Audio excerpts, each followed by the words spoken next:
Gadewch ni wedi o. Diolch yn Dio Dduw am gyfle arall i ddod yma i geisio dy wyneb ac i ni yn gofyn am dy bresenoldeb yma a nerth i dy addoli di mewn ysbryd a gwirionedd. Tywallt ysbryd arnom i ni'n gofyn hyn oll trwy enw ac heiddiant ein harglwydd Iesu Grist. Amen. Gadewch ni ddechrau'n gwasanaeth trwy ganu'r emyn rhif 92. Cyn llunio'r byd, cyn lledu'r nefoedd wen, cyn gosod hael na lloer na ser uwch ben, fe drefnwyd ffordd yng nghyngor 3 yn 1, iachub, gwael, golledig, eog, ddyn. Emyn rhif 92, gwni sefyll i'w chanu.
Croeso un gwasanaeth ar ôl yr oedfa fe fydd na luniaeth ysgafn drws nesaf yn y neuadd.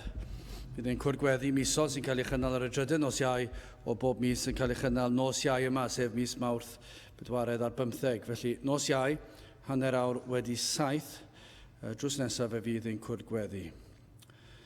Hefyd fydd na oedfaon arbennig yn cael ei chynnal mis Ebrill, sef yn y bore Iau Ebrill yr ail, gwyl y Pasg i blant, rhwng 10 a 12 yn y bore, i blant oedran cynradd. Ac hefyd yn hwyrach yn y noson honno yr ail o Ebrill, hefyd fydd ein gwasanaeth y Pasg, fe fydd y parchedig David Morris yn pregethu yma yn y capel am hanner awr wedi 7. Ni'n gobeithio fydd cerdiau, maen nhw wedi cael eu archebu ys tipyn, gobeithio yn fawr bydden nhw ar gael ar gyfer y cwrdd nos Iau, os ddim fi rhaid i ni ddosbarthu nhw dydd Sul nesaf. Ni'n gobeithio fydden nhw wedi dod erbyn diwedd yr wythnos yma. Yn hoedfa nesaf, pnawn Sul am hanner awr wedi 3. Nawr wrth i ni gymryd y casgliad gen i ganu tra'r ein heistedd emyn rhif 136, 136, rhyw ŵr rhyfeddol ŵr i'w ef sydd i mi'n lloches gadarn gref. 136, gen i eistedd i ganu hwn.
Bydd yn darlleniad o Eseia penod 53.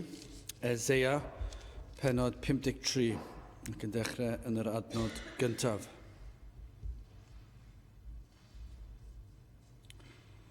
Pwy a gredodd un hymadrodd, ac i bwy y datguddiwyd braich yr arglwydd. Cynnes fe a di fo'i flaen fel blagurin ac fel gwreiddyn o dir sych, nid oes na ffryd na thegwch iddo, pan edrychom arnom, ni bydd pryd fel y dymunem ef.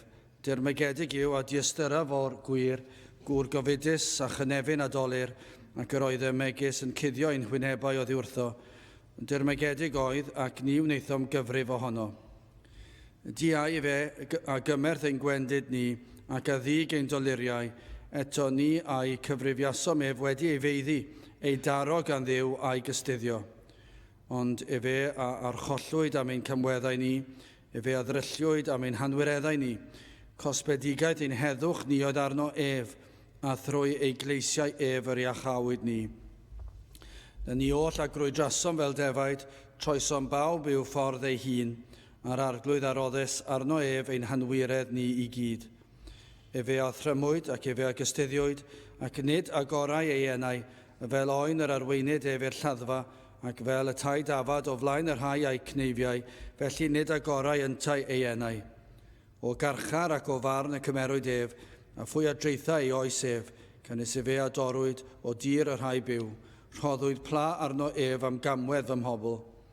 Ac efe a wnaeth ei fedd gyda'r rhai anwyr a chyda'r cyfoethog yn ei farwolaeth, am na wnaethau gam, ac nad oedd twyll yn ei enau. Eithir yr arglwydd a fynnau i ddryllio ef, efe a'i clwyfodd, pan osododd fe ei enaid yn aber dros bechod, efe a wel ei had, efe a estyn ei ddyddiau, ac ewyllus yr arglwydd a lwydda yn ei law ef. O lafur ei enaid y gwel ac y diwellir, fy ngwas cyfiawn a gyfiawnha lawer trwy ei wybodaeth, cynnes efe a ddwg ei hanwireddau hwynt. Am hynny, yr hana fydd o ran gyda llawer, ac efe a ranna yr ysbail gyda'r cedyrn, am iddo dywallt ei enaid i farwolaeth, ac efe a gyfrifwyd gyda'r troseddwyr, ac efe a ddig bechodau llaweroedd, ac a eiriolodd dros y troseddwyr. Bydde bendit Duw ar iair sanctaidd ef. Gadewch ni nawr droi at ein harglwydd mewn gweddi.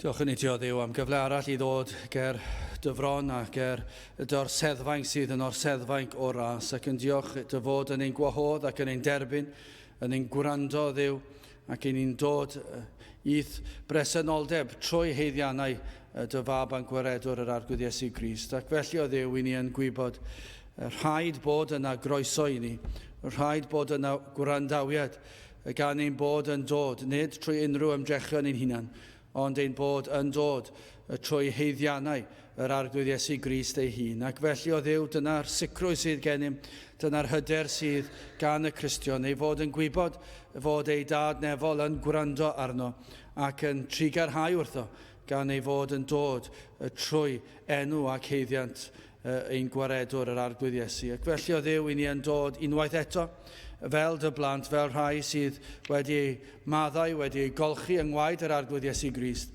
ac felly fel rhai sydd yn gwbl lan yn dolwg, yn gwisgo clogin cyfiawnder Crist.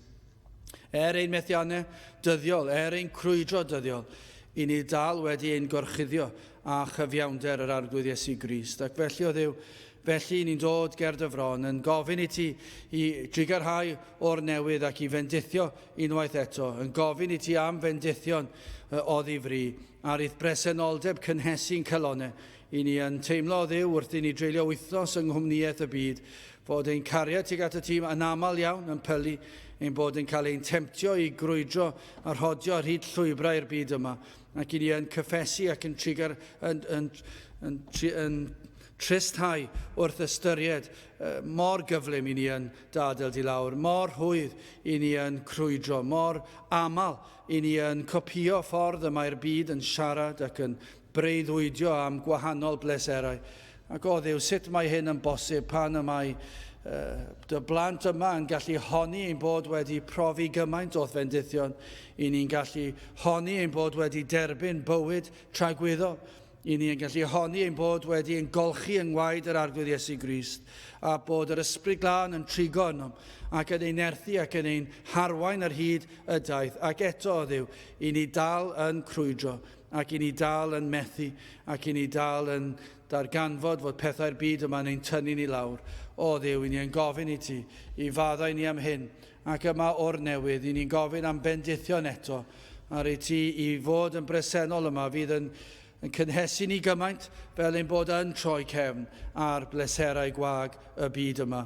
Fel na fyddwn ni yr wythnos hon yn ffeindio bod ein ymadawiad mor gyflym ac mor sydyn oddi wrth y llwybrau cul hynny y dylsem rodio arnynt.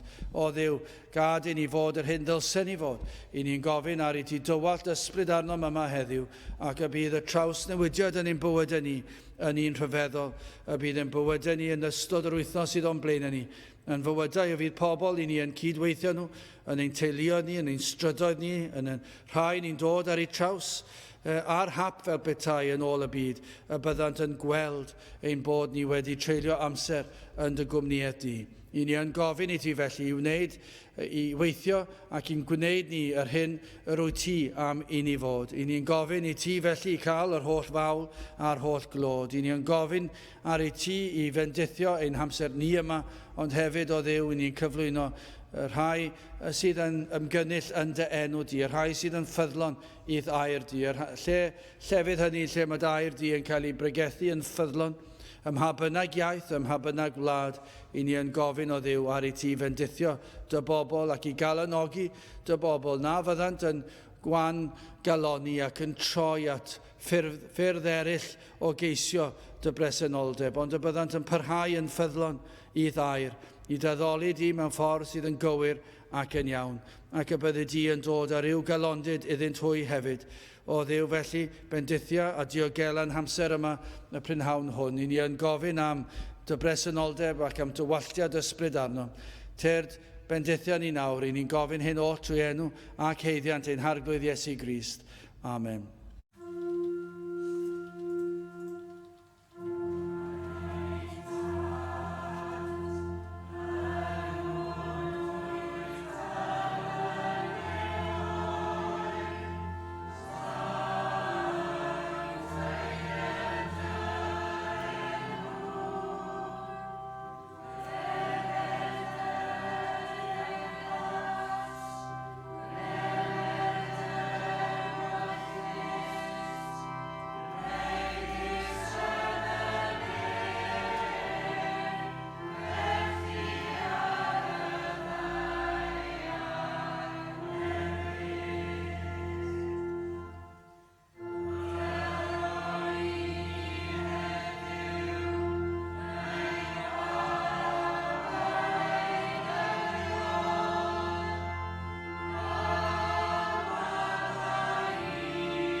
Dewch ni ganu emyn arall rhif 530, 530 o Nabawn yn fwy tebyg i Iesu Grist yn byw yn llwyr gysegri mywyd i wasanaethu Duw. 530 yn ei sefyll i'w chanu.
Bydd awyn testyn Osea penod 53 ar adnod gyntaf. Osea 53 ar adnod gyntaf. Pwy a gredodd un hymadrodd ac i bwy y datguddiwyd braich yr arglwydd. Wel, mae'n drist i feddwl am ein hoes ni, ac falle mae'n hoes ni'n fwy arbennig, fwy nag unrhyw cenhedlaeth arall, bydde hyn yn wir am bob cenhedlaeth, ac wrth darllen llyfrau hanes a darllen yr ysgrythyr, dyna yw nodwedd bob cenhedlaeth, yw'r diffyg dealltwriaeth o beth yw'r gwir efengyl. Drost y blynyddoedd, drost y canrifoedd, hanes yr eglwys fore ac yna'r hanes yr eglwys dros y canrifoedd, yw bod gan lawer wybodaeth o'r efengyl o ryw fath, ond nid y gwir efengyl. Mae yna ryw efengyl yn cael ei ffrigethu. Dyna, i ddweud y gwir, dros y byd i gyd, fe fyddwch chi yn gallu ffeindio y Beibl, ac mi fyddwch chi'n gallu ffeindio pobl fydd yn pregethu am y Beibl ac yn dyfynnu o'r Beibl, ac ei bod nhw'n honni bod nhw'n dilyn ryw fath o efengyl. Ond y broblem yw, nid yw y gwir efengyl.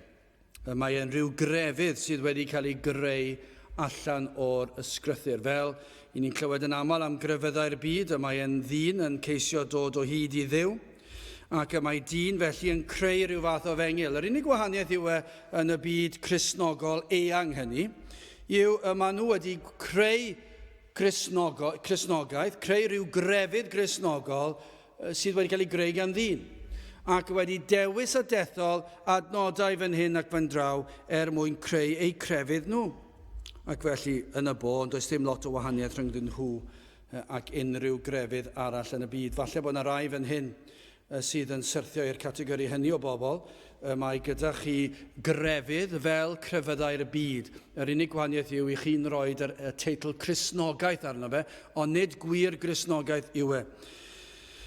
Ar ddechrau'r wythnos, o'n i'n meddwl am yr darlun yma i esbonio'r peth ac yn meddwl am gystadleuaeth 6 gwlad ac wrth ystyried y gystadleuaeth rygbi mawr yma, un o'r rai mwyaf byd, a'r cyffro yn arwen i fyny at y gêm dydd Sadwrn, ac o'n i'n meddwl, wel, dwi'n yn gwybod os dwi wir eisiau dod ar ryw ddarlun o'r byd yna yr wythnos yma, achos be petawn ni wedi colli ddoe. Ond gan bod ni wedi ennill, mae'n deimlad braf i gallu dod ar ryw fath o ddarlun o'r maes yna. Ac o'n i'n meddwl am y gystadleuaeth y 6 gwlad yma.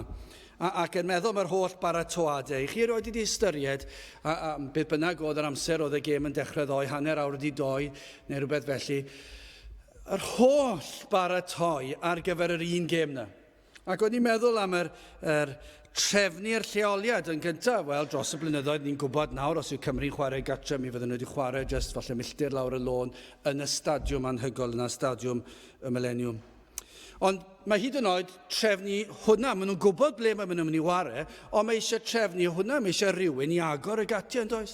Mae eisiau rhywun i wneud siŵr bod y gwair yn iawn, falle bod eisiau dod y gwair o rwle mewn, neu osod neu ddyfrio fe, a mae rhaid i rhywun wneud siŵr bod y cloc yn iawn ar gyfer pryd mae'r dŵr yn mynd i ddod allan. Mae'r holl trefniadau yna yn holl bwysig. Ond heb sôn am y stadiwm ei hun a'r holl bethau'r bwydydd sydd yn dod mewn ar gyfer y gwahanol gwleddoedd fydd ymlaen. Mae'n rhaid trefnu felly ar gyfer y chwaraewyr. Mi fydda angen gwesti ar gyfer y chwaraewyr, y tîmau sydd yn teithio mewn ddoe, bydd wedi bod yn Iwerddon, a mi roedd rhaid iddyn nhw aros rhywle dros nos, felly fydd yna westi wedi cael ei trefnu ar gyfer nhw, oedd rhaid i rywun wneud yr holl trefniadau yna, cyfri sawl chwaraewr sydd yn dod, sawl hyfforddwr sydd yn dod, a'r doctoried, a'r pobl meddygol sydd yn dod, a bod stafell i bob un, y bwydydd iawn ar ei cyfer nhw. Mi fydden nhw'n gwneud yr holl beth yna ac yn trefnu fe, ac yna i tîm Cymru, nhw yn ei gwesti nhw yn gwneud yr holl baratoadau. Y tocynnau oedd rhaid i rywun i argraffu'r tocynnau a'i postio nhw allan ar hyd a lled o wlad. Felly bod tocynnau gan bobl i ddod, a felly oedd rhaid roed y stamp iawn a pobl sy'n gwerthu'r tocynnau. Mae pobl yn dod i'r gwaith yn y bore, gwerthu'r tocynnau. Camerau teledu, radio, y kit, y dillad ar gyfer y chwaraewyr, rhaid i rywun i drefnu yna, rhaid i rywun i greu y dillad ac i wai, a bynnag maen nhw'n gwneud yr holl bethau, patrymau ar yr holl bethau oedd angen, y sgarffiau sydd wedi cael ei darparu, yr hetiau. Mae e'n mynd ymlaen, diw e. Mae'r holl bethau. Mi fydde'r ymarfedd o rhaid i'r tîm i'w wneud. Y newyddiadurwyr oedd yn dod. Ac yn ar ffonau symudol ar we erbyn hyn mwyn anfon yr hanes y gêm allan i bobl ar draws y byd i gyd mwyn fod pawb yn gwybod fod Cymru wedi ennill.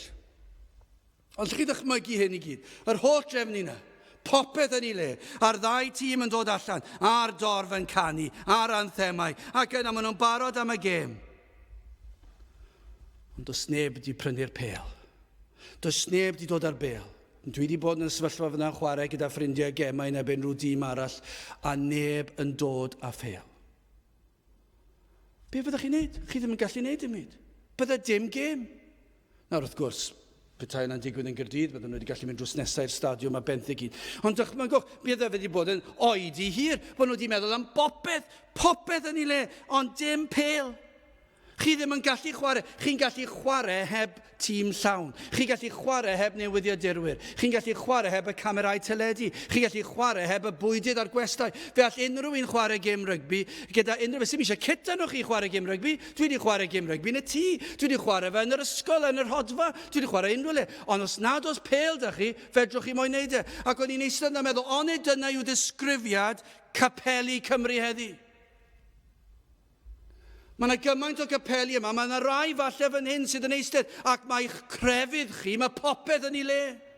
I chi'n gwisgo'r dillad addas, i chi'n cerdded mewn yn addas, i chi'n canu'r ymwynau, i chi'n dod a darllen y Beibl, chi'n neud popeth, mae popeth yn iawn. Ond chi'n gwybod beth? Mae'r peth pwysica ar goll, mae'r arglwydd Iesu Grist ar goll o'ch crefydd chi. Mae'ch crefydd chi yw gweithredoedd da. A pwy i chi, be chi wedi wneud, rhestr o bethau i chi meddwl. A chi'n meddwl, edrychwch arno fi, dwi'n berson da, dwi ddim yn gwneud dim newid i neb. A dyna'r crefydd chi. Dyna'r crefydd y gwledydd tramor i gyd hefyd. Dyna'r crefydd y pobl sy'n lawr y stryd, pob crefydd yn y byd, mae nhw'r union rhyw peth yr ein o chi. Mae crefydd nhw yw'r holl bethau eraill yma. Ond y peth pwysica wedi cael ei esgeluso. Chi wedi anghofio'r bêl fel betai. Chi wedi gadael y peth pwysica allan. So beth? Hyd yn oed capeli Efengyledd yn yr un peth. Ond y gwahaniaeth yw, a mae hwn yn fwy o ddryswch. Mae yna capeli Efengylaidd heddiw yng Nghymru yn yr un cwch. Y broblem yw, mae nhw yn sôn am Grist. Ond nid Crist y Testament Newydd. Ond maen nhw'n defnyddio'r adnodau'r Testament Newydd. A'r Hen Testament. Maen nhw'n defnyddio'r geiriau iawn, ond nid ydyn nhw yn cyflwyno'r Efengyl fel cyflwynodd Cristi. Ond dyna lle mae yna fwy o ddryswch. Maen nhw'n dod, mae e fel petach chi'n mynd a mynd i rhyw gêm rygbi, Cymru nebyn Iwerddon, a dod â pêl allan o sbwng efallai. A bod chi'n dweud, chwaraewch da hwn, mae hwn yn wella dim byd. A dyna be mae capeli Efengyledd, mae pêl da nhw, ond dwi ddim yn bêl go iawn. Mae ganddyn nhw Grist, ond nid Crist yr ysgrythyr. A maen nhw wedi creu Crist sydd yn addas ar gyfer yr unfed ganrif ar 20. Crist sydd yn caniatáu iddyn nhw fynd allan ag yfed a meddwi a cyd-fyw ac i fynd i gyngherddau lle mae'n anfoesoldeb. Crefydd Crist sydd yn caniatáu iddyn nhw wneud a be fyna nhw. Gallen nhw esgeluso tir arglwydd, gallen nhw esgeluso'r sabath. Mae'r Crist yma'r pobl Efengyledd heddiw yn ei fynwesu yn Grist sydd yn caniatáu iddyn nhw wneud be fyna nhw. Ond maen nhw dal yn honni bod ganddyn nhw Grist. Dwi ddim gwell na cael gêm Cymru nebyn Iwerddon gyda pêl bach sbwng. Nid Iesu Grist yr Efengyl sydd ganddyn nhw. Ond chwa beth, yr hyn i ni newydd ddarllen yn Eseia, beth ych chi'n darllen yn Eseia yw Crist yw popeth. Heb Iesu Grist, nid oes na Efengyl. Heb yr Iesu Grist cywir. Yr Iesu Grist sydd yn y Beibl, does dim gwir Gristnogaeth ganddo chi. Yn ei hanfod, nid cyfres o reolau yw'r Efengyl, nid cyfres o weddiau, nid cyfres o ddatganiadau, nid cyfres o foesau yw'r Efengyl, ond Iesu Grist yw'r Efengyl. Y cyfan, dyna yw'r holl Hen Testament a'r Testament Newydd, Crist yw'r cyfan. I chi'n gallu disgrifio Eseia fel yr Efengyl yn ôl Eseia. Lle chi cael Matthew, Mark, Luke, Ioan, lle chi cael Eseia. A mae'n yr Hen Testament cyn i Iesu Grist ddod. A dyna yw'r Hen Testament. Mae'n cyflwyno yr Efengyl i chi ac mae'n cyflwyno Crist i chi. Wel, yn gyntaf, hoffwn ni edrych ar yr adnod yma. Pwy a gredodd i'n hymadrodd? Wel, anghrediniaeth yn gyntaf ac yna achubiaeth ac yna yr alwad. Yn gyntaf felly anghyffrediniaeth. Y cwestiwn sy'n cael ei ofyn am reswm, pwy a gredodd un ymadrodd? Dyna fel mae Isaiah yn dechrau'r benod yma. Ac mae yna reswm iddo fe, pwy a gredodd un hymadrodd. Chi gallu dychmygu sawl un heddi yn dweud yr un peth yn dydych chi. Pwy sydd yn credu ni? Dyna beth oedd Isaiah yn dweud. Pwy a gredodd un hymadrodd? Oedd Isaiah yn edrych tuag yn ôl i ddechrau, doedd e? Oedd yn edrych nôl. Ac oedd yn edrych nôl at hanes y creu. Oedd yn edrych nôl at yr proffwydi dros y blynyddoedd, yr holl broffwydolaethau oedd wedi bod yn edrych nôl ar y neges o Duw wedi'r rhoi i ddyn. Ac mi roedd yn edrych nôl ac oedd yn dweud, pwy sydd yn credu ni? Pwy sy'n credu ni? Ac yna mi fydde wedi edrych ar y presennol. A mi fydde wedi edrych ar ei neges fel proffwyd. A mi fydde wedi eistedd yna wedi dweud, pwy sydd yn credu ni? Pwy sy'n credu yn ymadrodd ni? Pwy yn y byd yma sydd yn credu beth ni'n dweud? I ni'n sefyll lan fel proffwydi ac yn cyhoeddi neges Duw, ond pwy sydd yn ein credu ni? Pwy ohonoch chi sy'n... Mae yna rai fan hyn sydd dal ddim yn credu ni. Dyna beth sy'n anhygoel. I ni dim ond yn griw bach. Petai yn griw fan hyn o 600 o bobl, mi fyddwn ni gallu dweud, wel, o'r gorau, mi sef pwy sydd yn credu beth dwi'n dweud nawr, a falle bydd yna ambell un. Ond yn ein criw bach ni fan hyn, mae yna rai sydd dal ddim yn credu ni. I chi meddwl bod ni'n sefyll fan hyn yn mynd ymlaen o sil i sil, a chi dal ddim yn credu ni. Chi wedi clywed ers chi fod yn fach, a chi dal ddim yn credu ni. O, mi fydde Isaiah, dim ond nhw'n unig wedi edrych nôl dros hanes, mi fydde wedi edrych ar y presennol, ond oedd yn edrych y dyfodol hefyd yn doedd fel proffwyd. Pwy sydd yn mynd i credu ni? A ni'n gwybod o gynlyniad y cwimp, pan dath pechod i'r byd. O gynlyniad i hynny. Ni'n deall pam, ond eto, mae dal yn brif ond, diw e? Mae dal yn trysthau ni. Ond i ni'n gwybod yr ateb. I ni'n deall pam bod yna rai fan hyn sydd yn gwrthod credu. Ers y cwimp, dydy dyn ddim yn gallu dirnad unrhyw beth ysbrydol. Felly chi ddim yn gallu credu ni. Chi ddim yn gallu credu'r ymadrodd. Cyn y cwimp, doedd dim problem nag oedd. Yr oedd dyn yn berffaith yng Ngardd-Eden yn mwynhau cymdeithas a'i greawdwr, ond yn syth wedi adda bechu, collwyd yr holl freintiau hynny. Ac o fyna ymlaen mae dyn mewn tywyllwch. Dyna yw hanes y byd. Dyn yn chwilio am Dduw.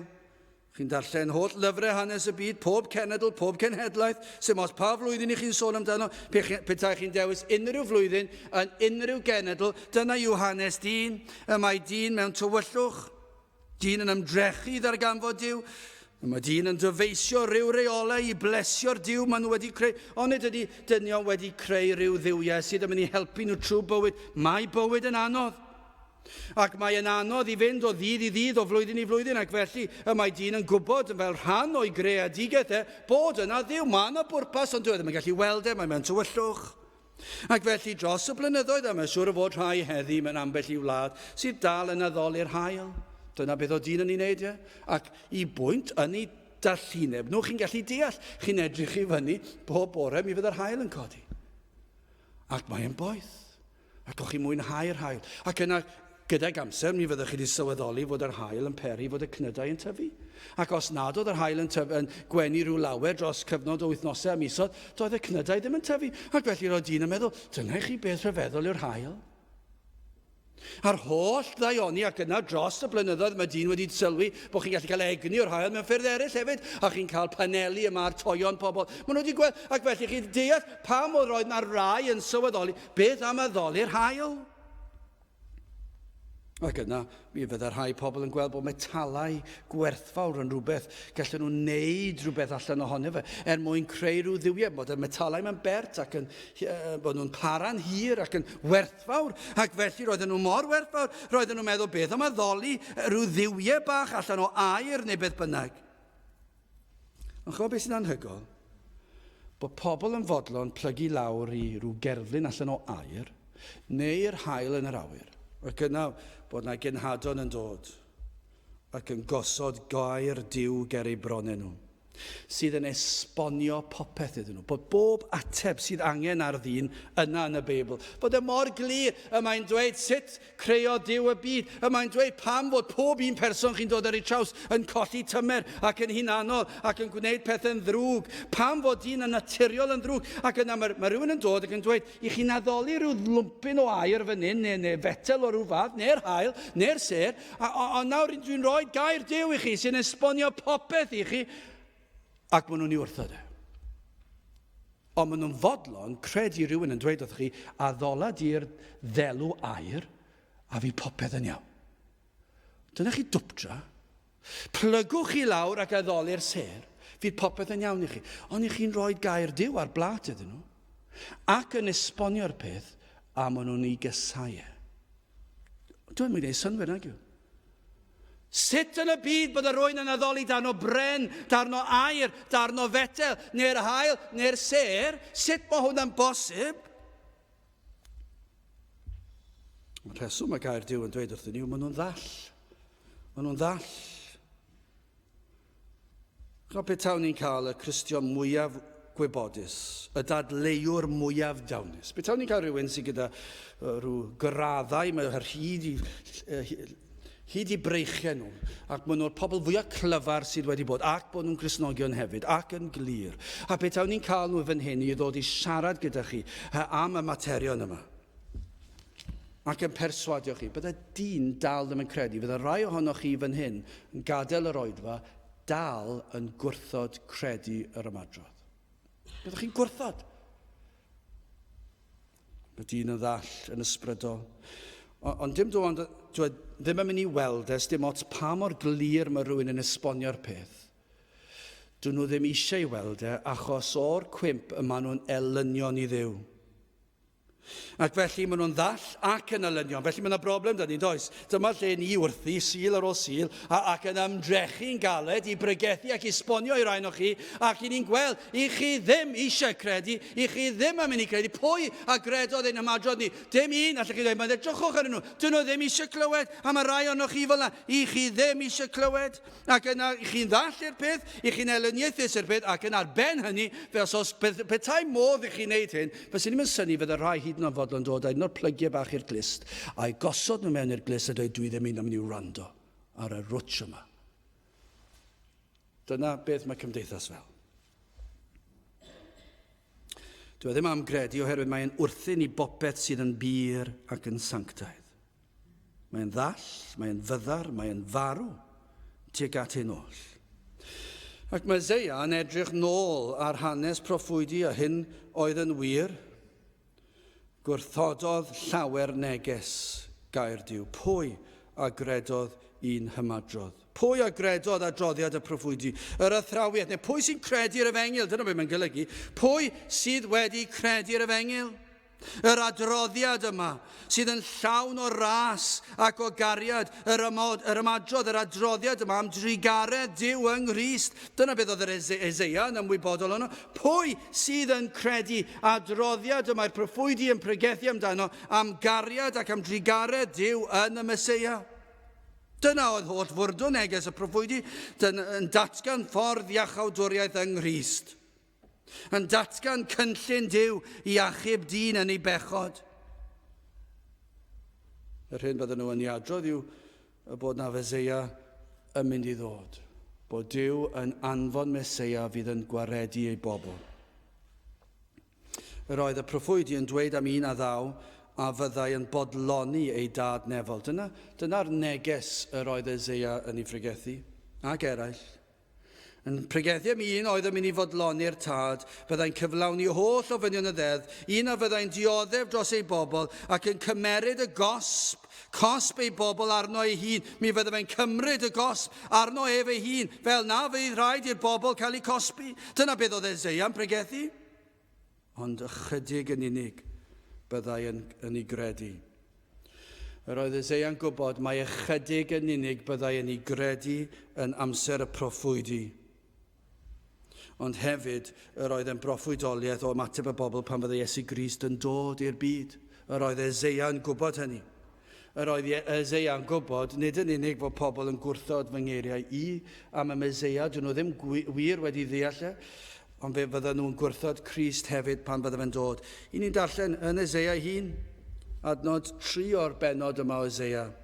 Dirmygedig yw a diystyraf o'r gwir, gŵr gofidus a chynefin a dolir, ac yr oedd y megis yn cuddio ein wynebau oddi wrtho, dirmygedig oedd, ac ni wnaethom gyfrif ohono. Dyna beth sydd wedi digwydd, ond nid yw'n wir ohono chi, rai ohono chi fan hyn. I chi'n cuddio'ch wyneb oddi wrtho, mae yn ddirmygedig i chi. Chi ddim eisiau dim wedi wneud â fe, achos dwi ddim yn caniatáu i chi fyw fel i chi moyn.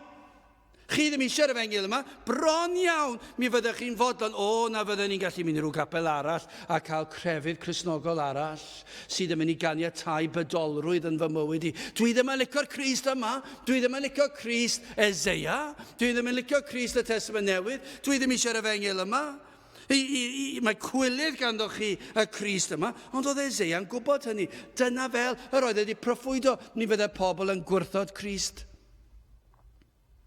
Oedd e'n gwybod fydde Iesu Grist fel oen i'r lladdfa, adnod 7, fe a wrthrymwyd, ac fe a gystuddiwyd, ac nid agorau ei enau, fel oen yr arweinydd efo'r lladdfa. Oedd e'n gwybod fydde'n cael ei wrthod gan ddyn, ond oedd Eseia hefyd yn gwybod mae cynllun Duw oedd e. Dyna i chi weledigaeth oedd ganddo, dyna chi broffwyd oedd e. Yr oedd wedi deall i, oedd e'n gwybod fydde pobl yn ei wrthod e, ond oedd e hefyd yn gwybod mae cynllun Duw oedd e. Adnod 4, diau fe a gymerth ein gwendid ni ac a ddig ein doluriau. Eto ni a'i cyfrifiasom ef wedi ei feiddi, ei darog yn Dduw, ei gystuddio, ond fe a'r chollwyd pam am ein camweddau ni. Fe a ddrythiwyd pam am ein hanwireddau ni. Cosbedigaeth ein heddwch ni oedd arno ef, a thrwy ei gleisiau ef yr iachawyd ni. Mae Eseia wedi ddeall, mae wedi gweld cynllun Duw yw e. O'r oedd Iesu Grist wedi cael ei anfon i gymryd ein cosb ni arno fe hun, mwyn ennill ein heddwch ni. Dyna oedd neges. Ond yr hyn mae'n gofyn ar y dechrau yw pwy sydd yn credu'r neges. Pwy a gredodd yr ymadrodd yma. Pwy oedd yn mynd i gredu fe? Mae Paul yn dweud yr un peth, oedd yr un oedd y broblem amser Paul. Ac mae'n dyfynnu fan hyn, Rhufeiniaid 10 a 16, eithir nid ifydd hasant hwy oll i'r efengyl, canis y mae Eseias yn dywedyd o arglwydd, pwy a gredodd i'n hymadrodd ni. Oedd Paul yn dweud yr un peth o Eseia. Pwy sydd yn credu ein hymadrodd ni. Ac ond nid yw'n dal yn wir heddi. Dyna a brofon ni wythnos ar ôl wythnos. Dyna yw yr oes sy'n ni'n byw yn ddi. Pwy sydd yn credu'n hymadrodd ni. Does dim lot o ots gan y mwyafrif o bobl. Ac hyd yn oed y rhai sydd yn dod, mae yna rai hyd yn oed yma sydd dal yn gwrthod credu. Fydd yna rai ar y we, fydd wedi bod yn dilyn falle yn reolaidd ar y we, bydd nhw dal ddim yn ei ddeall. Maen nhw'n gwrando, a pam bod nhw'n gwrando, dwi ddim yn gwybod. Os nad ydyn nhw'n credu'r peth yma, os nad yw'r peth yma'n bopeth ydyn nhw, ond maen nhw dal, mae'n bosib, ond diwe, maen nhw'n gallu gwrando a ddim deall. Dydy gwrando ar y neges, ddim yn mynd i achub neb, nid dyna yw'r efengyl. Ond mae rai pobl yn meddwl mae bod yma'n ddigon da, ond dyn nhw ddim yn credu.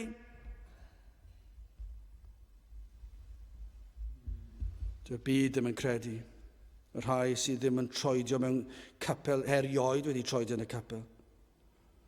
Ond chi sydd wedi'ch breintio a sain yr efengyl a dylanwad yr efengyl. Mae rai o'ch chi fan hyn, chi wedi cael eich breintio trwy glywed yr efengyl.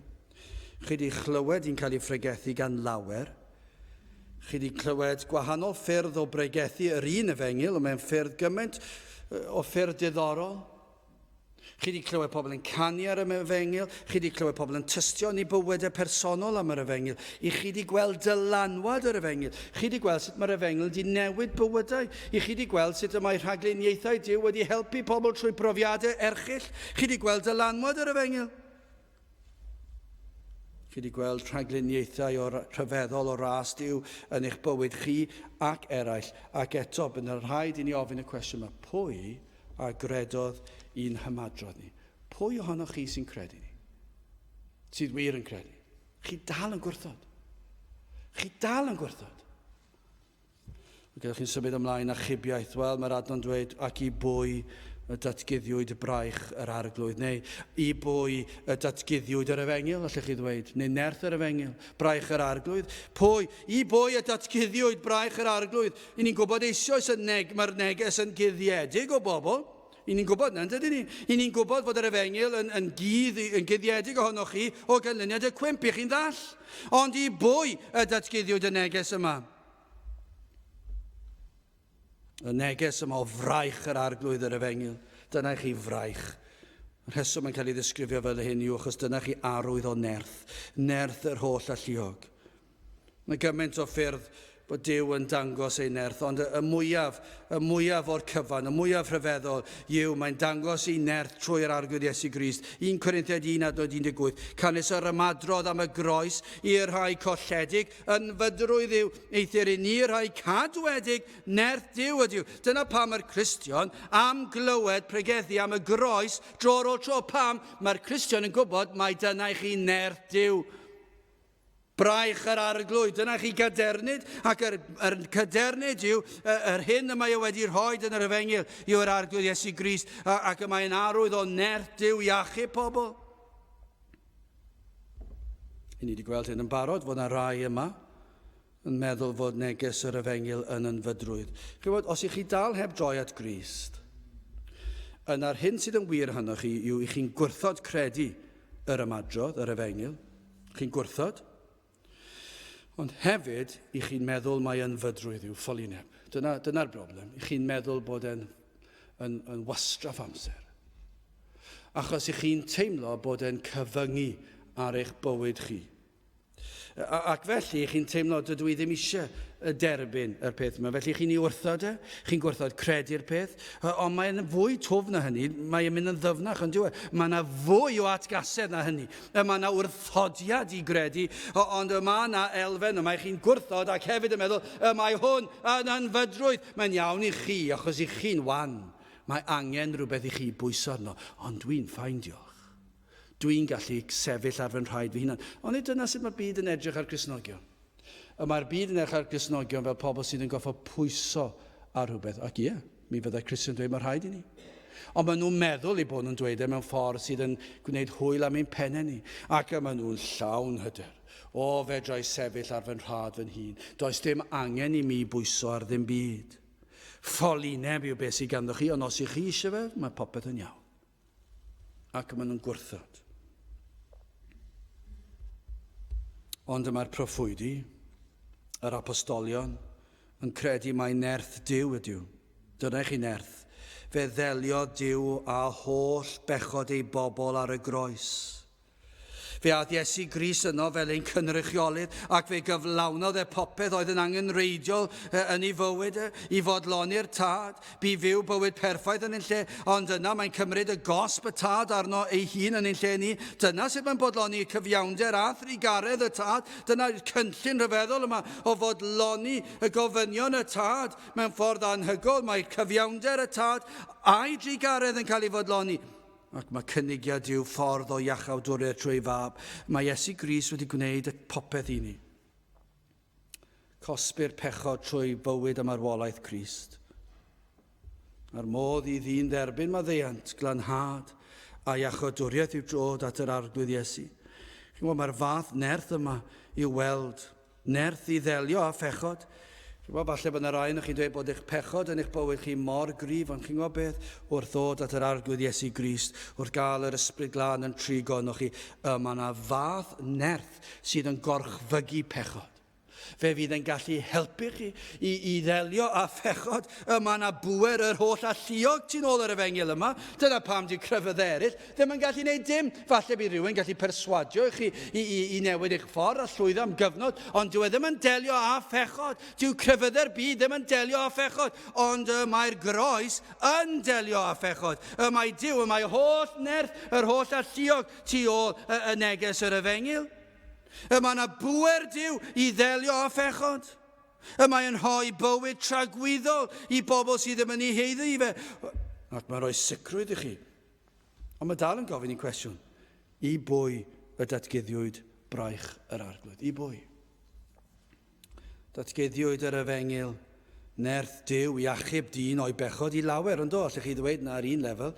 Mae yna filoedd ar filoedd, hyd yn oed heddiw, maen nhw wedi cael dod i gliw ar efengil ac datguddiwyd ar efengil iddyn nhw trwy'r Beibl, a trwy tractiau, trwy lyfrau, trwy eiriau pobl. Maen nhw wedi clywed pregethu falle.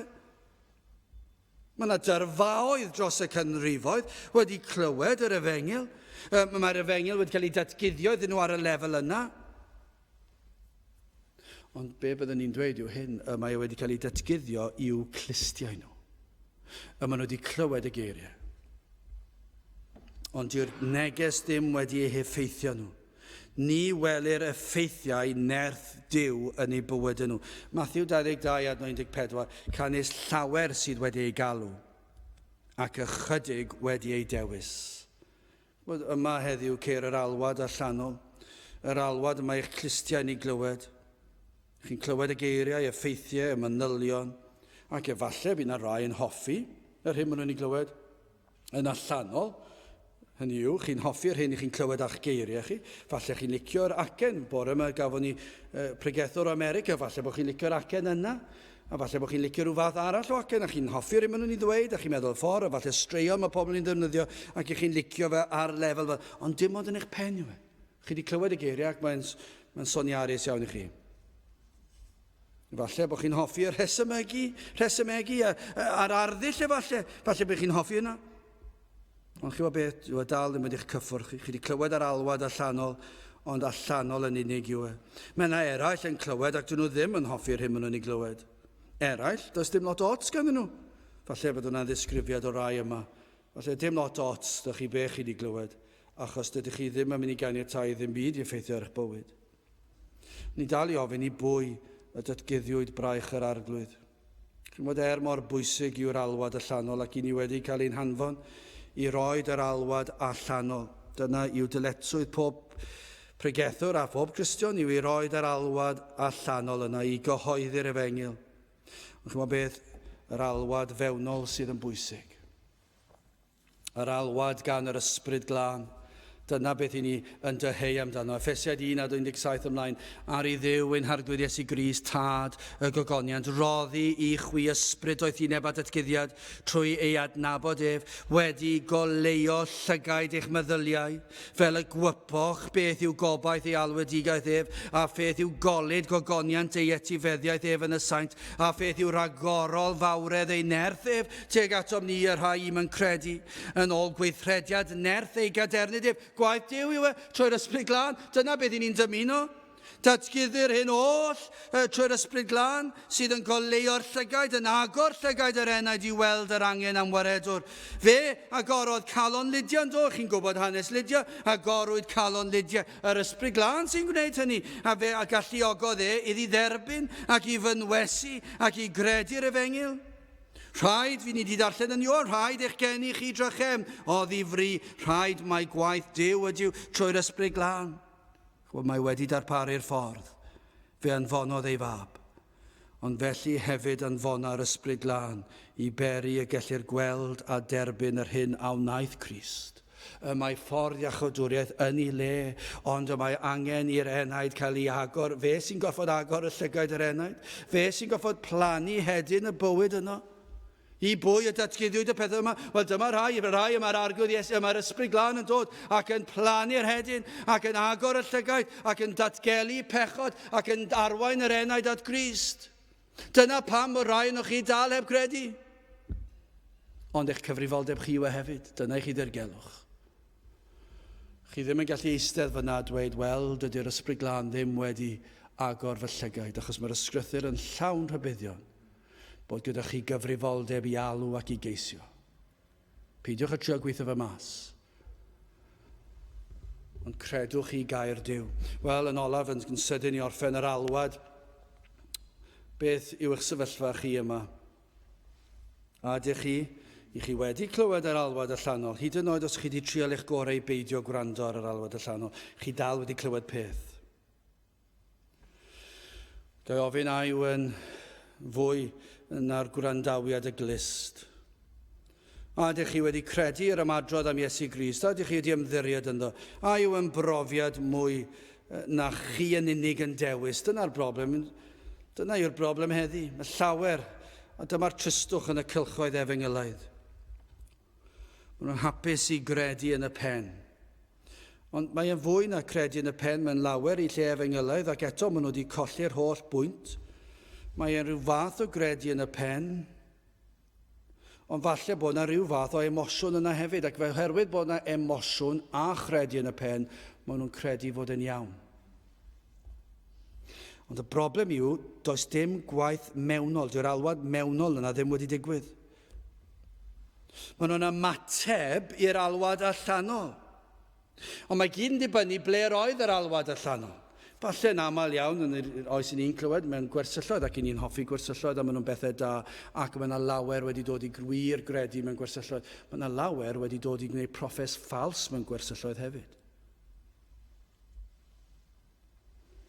Maen nhw'n clywed y neges, a mae yna rhyw ymateb arwynebol yn unig. Mae fel rhywun yn cymeryd rhyw dabled ar gyfer cur pen tost. Ac mae'n delio ar boen am ychydig ond diwe. Ond diwe ddim yn delio gyda'r symptomau, sef y boen yn y pen. Ond nid yr achos y boen.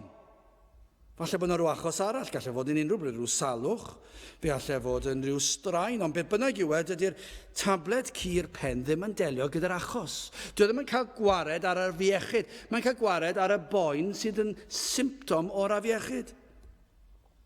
Ac felly, llawer sydd yn gwneud proffes sydd yn dilyn rhyw neges llawn perswad efallai, mae fel rhyw dabled cur pen, mae'n enw deimlo'n well ar y pryd. Efallai bod yna rhyw oedfa llawn emosiwn. Efallai bod nhw'n gwneud ei blesio teulu, neu ymateb mewn torf anfedd. Falle ni ddychmygu pe tawn ni'n gwneud rhyw gyhoeddiad, bod ni'n mynd i cael oedfa yn stadiwm y Millennium, neu rhyw stadiwm fawr tebyg a bod yna sgriniau mawr, fel sydd yn digwydd mewn sawl gwlad, lle mae rhyw oedfa o'n modern yma'n digwydd. A pe tawn ni'n cael y pwlpid, a wedyn bod ni'n gallu cael y gerddoriaeth a'r holl beth, a pawb yn hapus, a pawb yn teimlo'n hyfryd. Ac yna ni'n sôn am yr gwaredwr, am yr arglwydd Iesu Grist, a'r perswad a'r bobl i ddod. Ac falle daw 500 lawr i'r blaen. Wel, bydde'n siŵr bydde'n mwy yn dod wedyn ni, achos maen nhw'n gweld y dorf, ac maen nhw'n teimlo, wel, mae hwn yn llawn emosiwn. Mae'r canu'n hyfryd, mae'r microphones yma'n atseinio dros y lle i gyd, a mae pawb yn cael ei cyflyru.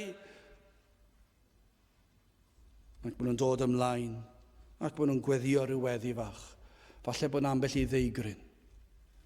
Maen nhw'n gwneud rhyw broffes. Mae gan amla mewn oedfa am felly, maen nhw'n dweud, ewch nôl i unrhyw gapel, peidiwch â phoeni sut fath o gapel, chi nawr yn cadwedig.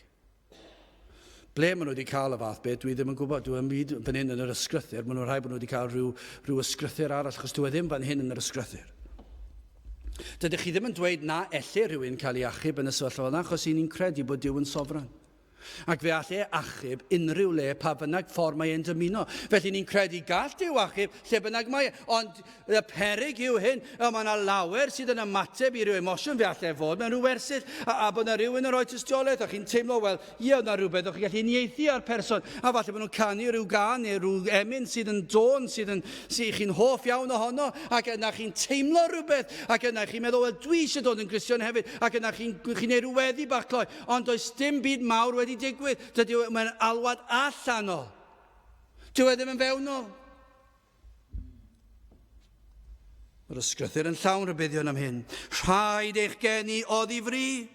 Rhaid bod yr ysbryd ar waith yn dangos eich pechod. Dyma'r broblem sy'n rhaid i ni ddod ati yw hyn. A ydych chi wedi gweld eich pechod? Allwch chi ddirnad os yw yn rhywbeth allanol neu mewnol?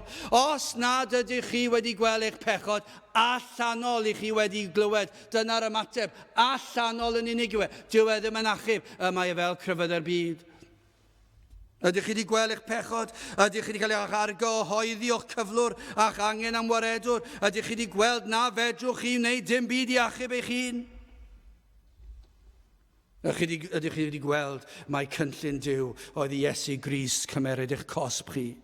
Ydych chi wedi cael atgasedd tuag at eich pechod, ac felly chi'n edi farhau ohono fe, ac chi'n troi eich cefn o'ch pechod. Dyna'r broblem heddi, dydy pobl ddim yn troi o'u pechod, maen nhw'n parhau ynddo fe, maen nhw'n dal i siarad fel y byd, maen nhw'n dal i fwynhau pethau'r byd, maen nhw'n dal i wisgo fel y byd. I chi'n gweld heddi bydolrwydd yn rhemp yn y cyffiniau'r Efengylaidd. Mae rhai sydd yn honni bod nhw'n blant i Dduw, ond does dim gwahaniaeth rhwng nhw a'r byd. Ydyn nhw erioed wedi gweld eu pechod? Oes erioed wedi bod edifeirwch? Ydyn nhw'n gweld Iesu Grist fel ei hunig waredwr a'i hunig obaith? Mae llawer yn credu mewn rhyw efengyl cyfleus. Neges am Grist, ond dyw e ddim yn Grist nac yn efengyl gyflawn. Mae'r disgwyliadau heddi yn isel. Does dim ymwahanu o'r byd.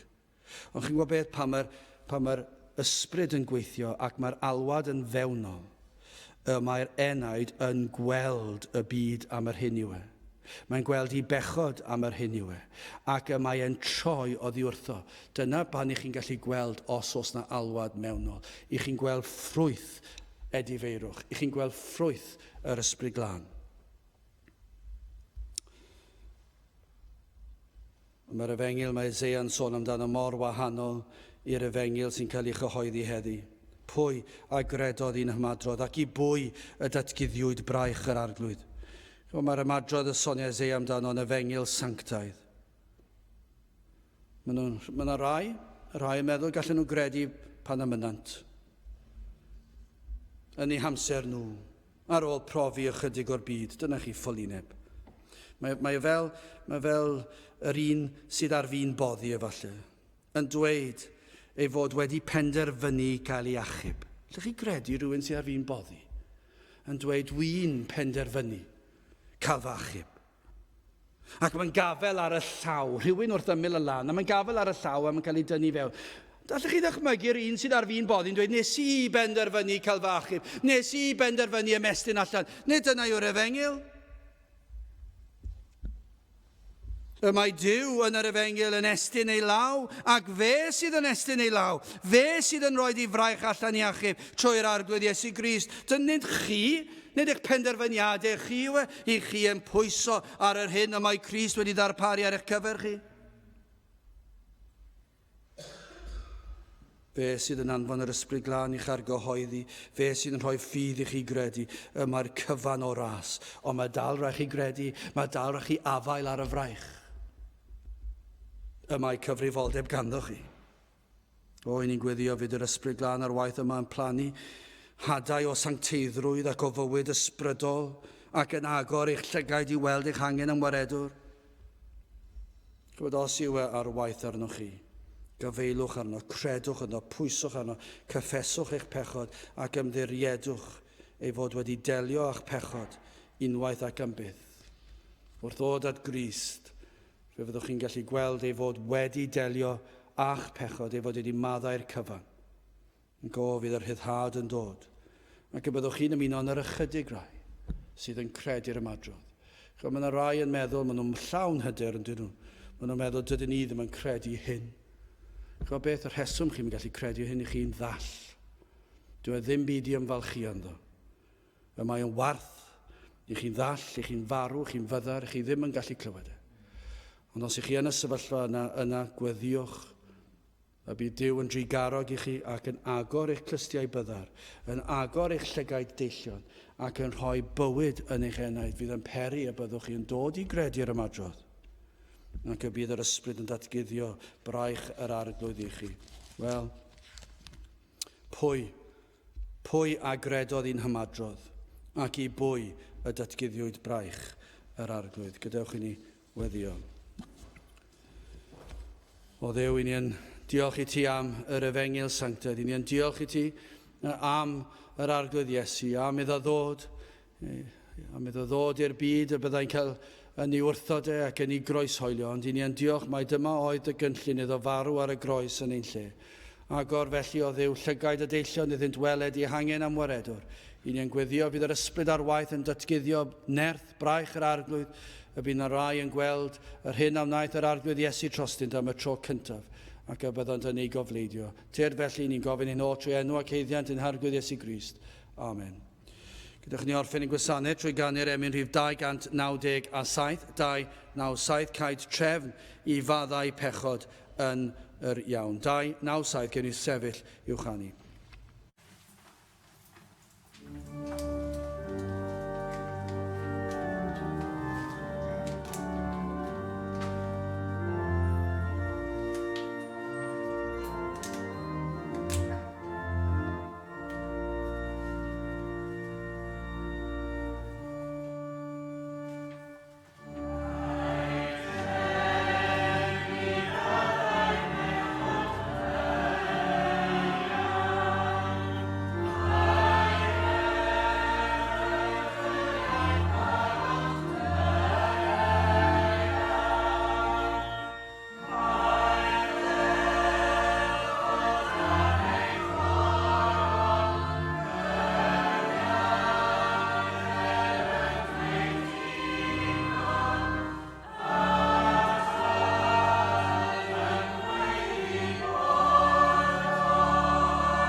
A nawr bydd wedi ras ein harglwydd Iesu Grist a chariad Duw a chymdeithas yr Ysbryd Glân fod gyda chwi oll hyd byth.